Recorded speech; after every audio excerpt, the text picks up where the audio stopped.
আমি নির্বাচন করব, এটা স্পষ্টভাবেই বলা যায়, কিন্তু কোথায় করব, কোন দল থেকে করব, সেটা পরবর্তী ডিসকাশন। আমরা এখন একটা পর্যায়ে আছি, পরের পর্যায়ে সেটা সবার সামনে আসবে। আর অন্য যে বিষয়ে প্রশ্ন করলেন সে বিষয়ে আমার কোনো কিছু বলার ইখতিয়ার নেই, সেটা আমাদের মাননীয় প্রধান উপদেষ্টার কার্যালয় থেকে আপনাদেরকে যথাসময়ে জানিয়ে দেওয়া হবে।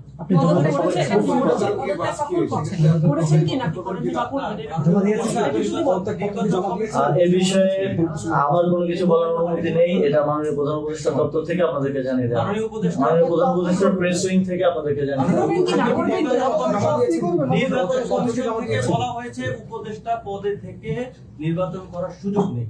তো সেক্ষেত্রে তফসিল যেহেতু ঘোষণা হচ্ছে, আপনি কি এর আগে আসলে পদত্যাগ করছেন কিনা? যেহেতু এটা ইতিমধ্যে আমি নিজেও বলেছি যে উপদেষ্টা পদ থেকে নির্বাচন করা উচিত না, যদিও আইনগত কোনো বাধ্যবাধকতা এক্ষেত্রে আসলে নেই। এবং আমি যেটা নিজে বলেছি সেটা আমি নিজেও প্র্যাকটিস অবশ্যই করব। তবে এই বিষয়ে ফার্দার কোনো ইনফরমেশন দেওয়ার সুযোগ আমার নেই, এটা আমাদের মাননীয় প্রধান উপদেষ্টা দপ্তর থেকে আপনাদেরকে জানিয়ে দেওয়া হবে। আর সেটার জন্য একটু অপেক্ষা করতে হবে। আগে যে কালচারটা ছিল যে সবকিছু ধোঁয়াশা, আপনারা এসেছেন একটা ট্রান্সপারেন্ট ওয়েতে বিদায় নেওয়ার সুযোগ এসেছে। আপনি নিজে পদত্যাগ করবেন কিনা সেটা আপনার তো বড় ইখতিয়ার, আমাদের জানার অধিকারও আছে। আমি তো এখনো একটা সিস্টেমের মধ্যে আছি, তো আমাকে সিস্টেম ফলো করতে হয়। আমাকে যদি আমার উপর থেকে কোনো নির্দেশনা আছে সেটাকে আমার মেনে চলতে হয়। তো সেই জায়গা থেকে এই বিষয়ে আমি এখন বলতে পারছি না। এটা মাননীয় প্রধান উপদেষ্টা দপ্তর থেকে আপনাদেরকে জানিয়ে দেওয়া হবে। এই বিষয়টা আজকের প্রসঙ্গে একটা কথা বলি। আপনি যে প্রেস ব্রিফিং করেছেন সেখানে যে এই এতদিন দায়িত্ব পালন করেন, যেহেতু নির্বাচন করেন, 2-1 দিন আগে পরে হয়তো পদত্যাগ করবেন, তো আপনি এতদিন দায়িত্ব পালনের ক্ষেত্রে মানে উপদেষ্টা হিসেবে খুব গুরুত্বপূর্ণ সুখকর কোনো ঘটনা আর সবচেয়ে তিক্ত ঘটনা যেটা নিয়ে আপনি হয়তো বিদায় নেবেন, এরকম দিয়ে একটা অভিজ্ঞতা যদি করেন। সেভাবে আসলে ডিস্টিংগুইশ ভাবে চিন্তা করার মতো সময় হয় নাই। তবে এই দায়িত্বে থাকাকালীন অবশ্যই আওয়ামী লীগের বিদায় নেওয়ার পরে বাংলাদেশের বাক স্বাধীনতা পুনঃপ্রতিষ্ঠিত হয়েছে। তবে আমি মনে করি কোনো কোনো ক্ষেত্রে আমার ক্ষেত্রে বাক স্বাধীনতার অনেকে অপপ্রয়োগও করেছেন, অনেক সংবাদ মাধ্যমও করেছে, যদিও আমাদের জায়গা থেকে আমরা সেটা পরিষ্কার করার চেষ্টা করেছি। বাক স্বাধীনতা থাকবে এবং সেটার যেন প্রকৃত ব্যবহারটাও সবাই নিশ্চিত করে, সদ্ব্যবহারটা নিশ্চিত করে, এটাই আমার প্রত্যাশা থাকবে। এবং এটা আমার দিক থেকেও আমি প্র্যাকটিস করার চেষ্টা করবো এবং আপনাদের দিক থেকেও আপনারা করবেন, এটাই প্রত্যাশা থাকবে। না, মিনিস্ট্রি কেন্দ্রিক অভিজ্ঞতা, যে কয়েকটি মিনিস্ট্রিতে আপনি দায়িত্ব পালন করছেন সেই কেন্দ্রিক অভিজ্ঞতা, যেহেতু আজকে আপনার উন্নয়নের ফিরিস্তি আপনি দিয়েছেন, ভালো মন্দ একটু মিশন যদি বলেন। মিনিস্ট্রি কেন্দ্রিক অনেক ধরনের অভিজ্ঞতাই হয়েছে, অনেক কিছুই হয়তো বলা যায় না। তো আসলে এই ধরনের পর্যায়ে কাজ করতে গেলে নানা ধরনের জটিলতা যেমন আছে। বিগত এই প্রায় 1.5 বছরে আমার মনে হয় যে আমি এর আগে আমার জীবনে প্রায় 25 বছরে যা শিখেছি তা এই 1.5 বছরেই তার থেকে অনেক বেশি শিখতে পেরেছি। এটা আমার জন্য একটা লার্নিং প্রসেস ছিল। তবে আমার দিক থেকে আমার উদ্দেশ্য সবসময় খুব স্পষ্টভাবে এটাই ছিল, যেহেতু অনেক মানুষের জীবন দেওয়ার মধ্য দিয়ে আমরা এই দায়িত্ব পেয়েছি, সেই জায়গা থেকে সর্বোচ্চ স্বচ্ছতা, নিষ্ঠা এবং জবাবদিহিতার সাথে কাজ করা এবং যে দায়িত্বটা পেয়েছি, যে সময়ের জন্য, যতটুকু সময়ের জন্য পেয়েছি, সেই সময়ের সর্বোচ্চ ব্যবহার করার, সদ্ব্যবহার করার চেষ্টা আমি করেছি। এবং আমার সাথে যারা আমার সহকর্মী ছিলেন তাদেরকেও অনেক সময় অফিস টাইমের বাইরেও অতিরিক্ত কাজ করতে হয়েছে, কারণ আপনারা দেখছেন যে আমরা স্বাভাবিকভাবে অন্যান্য বিভিন্ন মন্ত্রণালয়ের থেকে অনেকাংশে অনেক বেশি উদ্যোগ গ্রহণ এবং বাস্তবায়ন করেছি। ফলে আমি আমার টিমকেও বিশেষভাবে আজকের দিনে ধন্যবাদ জানাতে চাই এবং আপনাদেরকেও ধন্যবাদ জানাতে চাই। আপনারা সবসময় আমাদের কাজগুলোকে জনগণের সামনে উত্থাপন করতে সহযোগিতা করেছেন।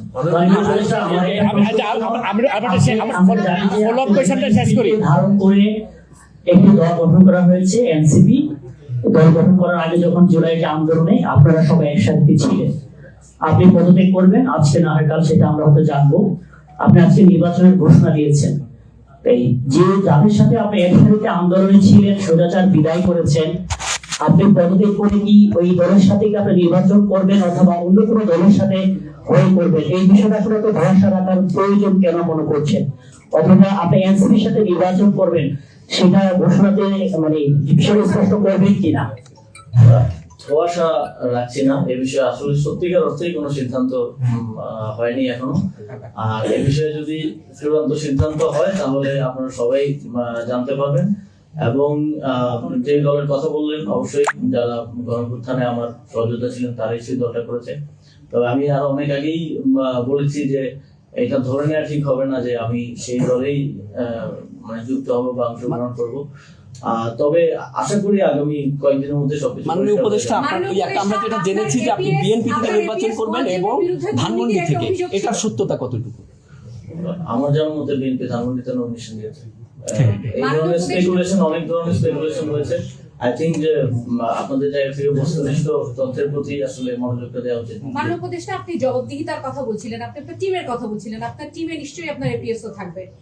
ওনার বিরুদ্ধে দুর্নীতির একটা অভিযোগ উঠেছিল এবং সেই তদন্ত দুদকে ভাটা পড়েছে, সেই বিষয়টি কিন্তু আপনি নজরে দায়িত্বে থাকা অবস্থায় আনেননি, তাহলে স্বচ্ছতার বিষয়টা আসলে কোথায় আসলো?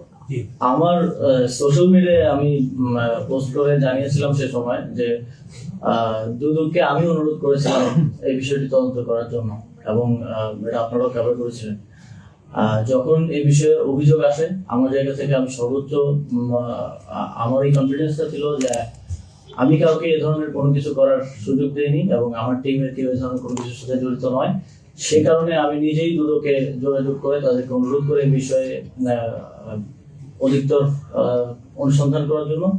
দুদক সে বিষয়ে অনুসন্ধান করেছে, এখন পুরোটা বিষয় দুদকের এখতিয়ারাধীন। এই বিষয়ে দুদক আপনাদেরকে জানাতে পারবে যে সর্বশেষ আপডেট কি। আপনি কথা বলেছিলেন যে আরো অনেকেই নির্বাচনে অংশগ্রহণ করবেন, একটু পরিষ্কার যদি করেন, উপদেষ্টাদের মধ্যে এমন কেউ আছেন নাকি সরকারে তারা আছে, তাদেরকে বলতে করছেন না এখন পর্যন্ত?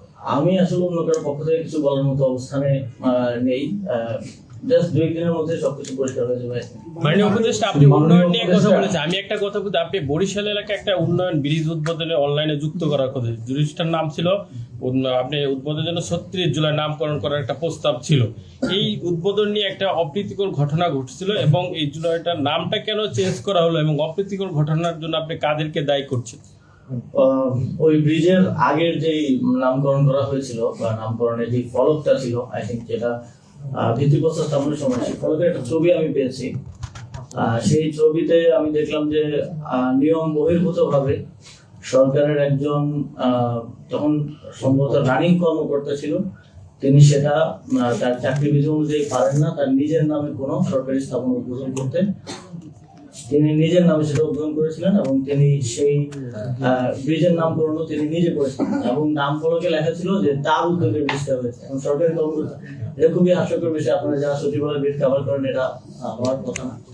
তো সেই জায়গা থেকেই নাম পরিবর্তন করার প্রয়োজন বোধ হয়েছে মন্ত্রণালয় এবং স্থানীয় সরকার বিভাগ নাম পরিবর্তন করেছে এবং সেখানে এক ধরনের ওই ব্যক্তিরই উদ্যোগে এক ধরনের বিশৃঙ্খলা সৃষ্টি করা হয়েছিল এবং পরবর্তীতে স্থানীয় প্রশাসনের মাধ্যমে ইতিমধ্যেই মামলা গ্রহণ করা হয়েছে এবং এই বিষয়ে পরবর্তী নামকরণ করার ব্যাপারে রিয়া গ্রুপ নামে যে মহিলা ক্রীড়া কমপ্লেক্স নাম আপনারা চেঞ্জ করেছেন, ওটার নাম ছিল সুলতানা কামাল ক্রীড়া কমপ্লেক্স। সুলতানা কামাল বাংলাদেশের প্রথম দ্রুততম মানবী এবং এই দেশ থেকে উনি প্রথম বিদেশে গিয়েছিলেন এবং উনি কিন্তু বাংলাদেশে একজন মানে কি বলা যায় আইডল ছিলেন।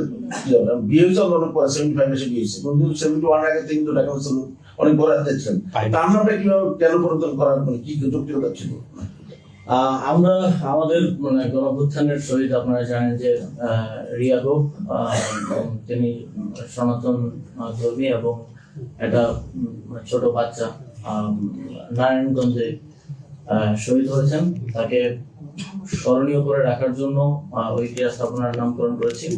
অবশ্যই সুলতানা কামালের প্রতিও আমাদের সম্মান আছে এবং আমরা যে কোনো ক্রীড়া প্রতিষ্ঠানের বা ক্রীড়া স্থাপনার নামকরণ উনি তো নারায়ণগঞ্জ মারা গেছে, আপনি দুঃখী রাখতে পারতেন নারায়ণগঞ্জ কোনো স্থাপনা যে করবেন না। সুলতানা কামাল তো আর ওনার জন্য বড় মহান একজন। এটা নিয়ে ডিবেট হতে পারে। মাননীয় উপদেষ্টা, একটা বিষয় হলো আপনি দায়িত্ব নিয়েছেন এই ধরেন 1.5 বছর হলো, সেখানে এই মন্ত্রণালয় চালানোর ক্ষেত্রে আপনি কোনো চ্যালেঞ্জের মুখে পড়েছেন কিনা, যেটা নাকি আপনার অতৃপ্তি রয়ে গেল, এবং এই যে আমলাতান্ত্রিক জটিলতার মধ্যে আপনি কোনো পড়েছেন কিনা একজন উপদেষ্টা হিসেবে?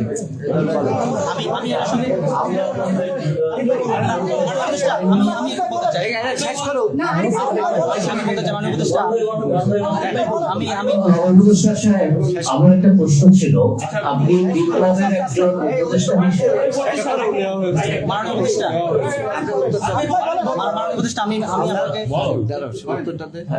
আমলাতান্ত্রিক জটিলতা তো সবসময়ই থাকে, আপনারা জানেন। তবে থ্যাঙ্কস টু মাই টিম, যারা আমার মন্ত্রণালয়গুলোতে সচিবের দায়িত্ব পালন করেছেন এবং বিভিন্ন গুরুত্বপূর্ণ শাখার দায়িত্ব পালন করেছেন, ওনারা কখনো সেভাবে এটা ফিল হতে দেন নাই। অবশ্য আপনারা জানেন যে অনেক আন্তঃ মন্ত্রণালয় প্রক্রিয়ার মধ্য দিয়ে অনেক কাজ বাস্তবায়ন করতে হয়, সেক্ষেত্রে জটিলতা হয়েছে, দীর্ঘসূত্রিতা হয়েছে, অনেক কাজই হয়তো যথাসময়ে বাস্তবায়ন করা যায়নি, অনেক কাজই হয়তো এখনো প্রক্রিয়াধীন আছে এই এর কারণে। তারপরেও আমি যে টিম পেয়েছি উভয় মন্ত্রণালয়ে যারা দায়িত্বে ছিলেন, তারা খুব দ্রুততার সাথে কাজ বাস্তবায়ন করেছেন। মানে উপদেষ্টা, আপনি আপনার উন্নয়নের কথা বলেছেন, আপনি পুলিশ বিরুদ্ধে বলেছেন, এর পাশাপাশি আপনার বিরুদ্ধে নিজের বিরুদ্ধেও অনেকগুলো অভিযোগ আসছে। আমি স্পেসিফিক আপনার দুটি বেশি বলছি, 25 সেকেন্ডের মধ্যে বলছি। আপনি এখানে 2জন সচিব নিয়ে বসছেন, আপনার মন্ত্রণালয়ের অধীনে আরেকজন সচিব আছেন, 1 মাস আগ থেকে উনি এখানে জয়েন করেছেন, তাকে আপনি জয়েন করতে দিচ্ছেন না। বিভিন্ন ডিপার্টমেন্টের সংস্থাগুলোতে, শীর্ষ পদগুলোতে আমি আপনাকে বলছি অভিযোগ আকারে, শীর্ষ পদগুলোতে আপনি আপনার পছন্দ না হলে আপনি সেখানে কাউকে নিয়োগ দিচ্ছেন না, পদায়ন করছেন না। বিভিন্ন সময় আপনার নিজের এলাকা মুরাদনগরের জন্য আপনি অনেকগুলো প্রজেক্ট নিয়েছেন, যেহেতু আপনি একজন উপদেষ্টা হিসেবে আপনি শপথ নিয়েছেন কোনো রাগ বিরাগ অনুভূতি না হয়ে আপনি সবার জন্য কাজ করবেন। এই যে এই পক্ষপাত দুষ্ট, এই আপনার বিরুদ্ধে অভিযোগ, সবকিছু মিলে যদি আপনার কাছে একটু বলেন। কোন একজন সচিব জনপ্রশাসন মন্ত্রণালয় থেকে জয়েনিং পেয়েছেন, কিন্তু আপনারা জানেন যে প্র্যাকটিস অনুযায়ী তার জয়েনিং লেটারটা ওই মন্ত্রণালয়ের দায়িত্বে যিনি আছেন তাকে অ্যাকসেপ্ট করতে হয়, এবং এইটা পল্লী উন্নয়ন সমবায় বিভাগে প্রথমবার হয়নি। এটা এর আগে এই সরকারের আমলেই মৎস্য প্রাণী সম্পদ মন্ত্রণালয় হয়েছে, এবং আরো একটা মন্ত্রণালয় হয়েছে যে শ্রম মন্ত্রণালয়ও হয়েছে। উপদেষ্টা জয়েনিংটা অ্যাকসেপ্ট না করার কারণে ফিরে যেতে হয়েছে। এটাই প্র্যাকটিস এবং এটাই নিয়ম, এখানে নিয়মের বাইরে কোনো কিছু হয় নাই। এবং যেটা ওই আঞ্চলিক পক্ষপাতের বিষয়ে যে অভিযোগটা এসছে, আপনারা হয়তো দেখেছেন যে প্রথম আলোর একদম ফ্রন্ট পেজে খুবই সুন্দর ভাষায় একটা হেডলাইন দেওয়া হয়েছিল যে ওই আমার নিজের এলাকায় কুমিল্লায় আমি একটা প্রজেক্ট নিয়েছি, কিন্তু আমি জানি না ওনারা কিসের ভিত্তিতে নিউজ করেছেন, কারণ সেই একটা প্রজেক্ট পাশ হওয়ার আগ পর্যন্ত তো আপনি সেটা নিয়ে কভার করাটা কতটুকু, আমি নিজে সাংবাদিকতায় পড়াশোনা করে নিয়ে আপনারা হয়তো বেটার জানবেন। এই প্রজেক্টটা এখনো পাস হয়নি, এবং এই প্রজেক্টটা আপনারা জানেন যে তফসিল হয়ে গেলে আর কোনো এক মিনিট বৈঠক হবে না, তো এই সরকার আমাদের পাস হচ্ছে না। ফলে এই যে অভিযোগ এবং বাস্তবতার মধ্যে একটা ফারাক আছে, কারণ সাধারণ জনগণ হয়তো এত জটিলতা বোঝে না যে প্রজেক্ট পাস হলে কি হলো না সেটা তারা দেখে না, নিউজ দেখেই মনে করতে পারে যে এটা এখানে হয়েছে। আবার নিউজে 2টা জেলার কথা উল্লেখ করা হয়েছে, অথচ এরকম প্রজেক্ট 20টা 24টা জেলায় আছে। আমাদের সময় নেওয়া হয়েছে 4টা জেলায়, এর আগে নেওয়া হয়েছে 20টা জেলায়, এবং আরো এরকম 6-7টা জেলায় প্রকল্প নেওয়ার প্রক্রিয়াধীন আছে। তো এটা অনেক সময় প্রেজেন্টেশনের কারণে মনে হতে পারে, অথবা উদ্দেশ্যপূর্ণভাবে প্রেজেন্ট করা হতে পারে। তবে চূড়ান্তভাবে পাস হওয়ার আগে নিউজ করাটাও আই থিঙ্ক যে কতটুকু বাস্তবসম্মত, এবং অনেক সময় পারসেপশনটা তৈরি করা যায় এই নিউজ করার মাধ্যমে। কারণ সাধারণ জনগণ হয়তো আপনারা যারা সচিবালয় বিট কভার করেন তারা জানেন যে একটা প্রকল্প পাস হওয়ার প্রক্রিয়াগুলো কি কি বা কখন চূড়ান্তভাবে পাস হয়ে এসেছে, কিন্তু সাধারণ জনগণ তো আর সেটা বোঝে না। তারা নিউজ দেখেই মনে করে যে হয়ে গেছে, কিন্তু আসলে ওই প্রকল্পটা পাসই হয় নাই। কিন্তু এটা দিয়ে নিউজ করে এক ধরনের পারসেপশন তৈরি করে ফেলা হয়েছে যে আসিফ মাহমুদ স্থানীয় পক্ষপাতিত্ব করছেন। আপনি সম্পদের হিসাব বিবরণী দাখিল করবেন কিনা? ইতিমধ্যে আমি সম্পদের হিসাব বিবরণী আজকে সকালে দাখিল করেছি এবং আমার যে কূটনৈতিক পাসপোর্ট আছে সেটাও আমি ক্যান্সেল করেছি।